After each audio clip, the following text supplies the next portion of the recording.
KSYM, San Antonio College Radio. This is the Urban Suite, D Major, Cheryl Metal, Marcell Mickens, T1 in studio with us. So exactly what was your first introduction into combat sports, and MMA in particular? What drew you in? All right, so I have a pretty not complicated, but I've been through a lot of ups and downs when it comes to career and past and stuff like that. I've always been a smart kid, had a good head on my shoulders and stuff like that. I was meant to be a civil engineer or architect. Mm-hmm. That's what my parents thought I was gonna do. Wow. I was not a track star, but I was really good at track when I was in high school. And after high school, I decided to start getting arrested a bunch. Had some run-ins with the law. So after I got arrested for the 5th time, I called up my mom. She had moved to North Carolina, and I called my mom, and I was living in College Station at the time. Called my mom. I said, I need to get up out of here. I need to change something. I don't need to be here anymore. She flew me out. Started just trying to figure it out, and while not sleeping on her couch, but the saying, sleeping on your mama's couch. While doing that, Anderson Silva was fighting, who did he break his leg against, T1? Chris Weidman. Chris Weidman, there you go. He, I should know this.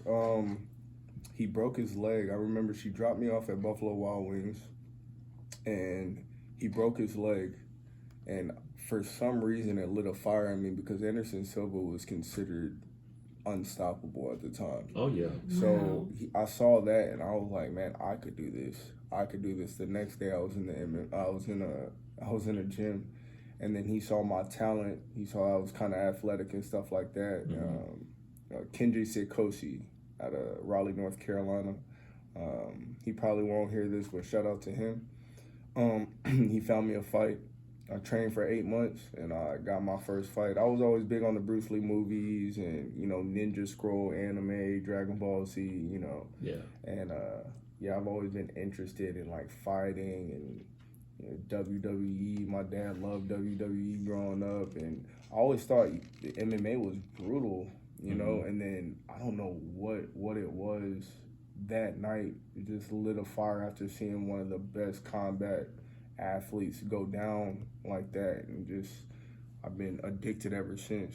That was 2013, 2014. 2014. I've been at this for almost 10 years. It'll be 10 years in December. So, or 10 years in August, because my first fight was August 4th of 2014. So it'll be 10 years in August. But I've been addicted ever since. I haven't looked back. Took 7 amateur fights, MMA, 2 boxing, did a bunch of jiu-jitsu tournaments, some kickboxing smokers, and now I'm pro. And I don't see myself stopping anytime soon. Wow. I have a lot of people that are, pushing me and see my talent. I see my talent. I got people support my talent like T1 and the rest of my team. I got some coaches that I consider like big brothers that, they show me tough love and give me a good sense of direction and keep me on my toes and stuff like that. So then they're not yes men, so I really appreciate everything about this sport. It's taught me a lot about myself. It's gave me a lot of calm, in this crazy chaotic world. So this is my peace, and it's kind of an oxymoron that fighting can bring someone peace, but it's what calms me down and keeps me very it's a serene feeling when you're doing something you love.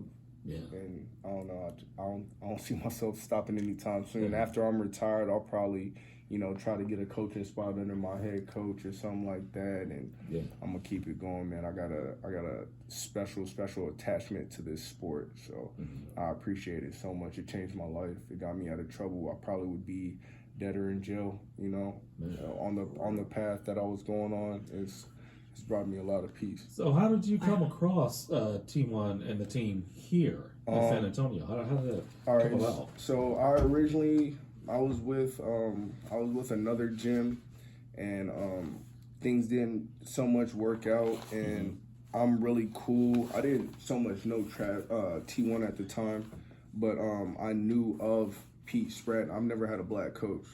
And my other teams that I was with, there was no black coaches, or none that spoke my language. There would be some from Brazil, so there's like that cultural disconnect. So I don't